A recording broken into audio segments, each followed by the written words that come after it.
Well, greetings, being and welcome. Stephen Morrison again here, creator of Spiritual Workout, with a little bit more information about tomorrow's spiritual workout for grief and loss webinar. It is free of charge.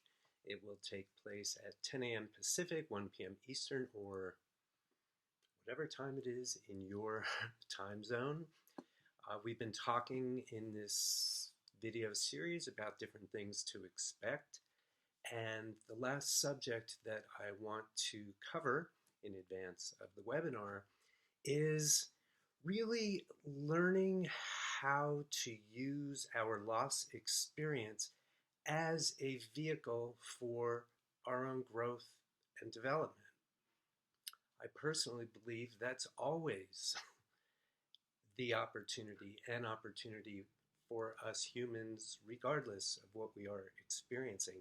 And yet, of course, with the subject of loss, it tends to bring up specific questions around this. Now, if we're dealing with the kind of loss that is the result of the death of an animal, a pet, or a human that we've been close to, oftentimes this comes up in the realm of questions about moving on and what does that mean and what's appropriate and what isn't, and what if I don't want to move on, or what if I do and I don't really know how.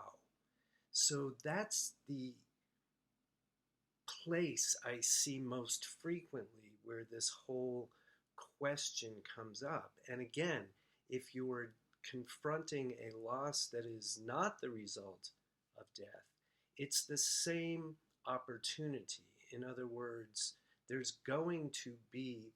will be things that you can do to utilize your loss experience, again, as a vehicle for growth. And this is something that we will cover in the webinar as well. So I certainly hope to see you there if this is of relevance to you. And I would certainly encourage you to share news of this free of charge webinar tomorrow with anyone you know who is dealing with or has dealt with a loss that is not fully resolved yet. And until then,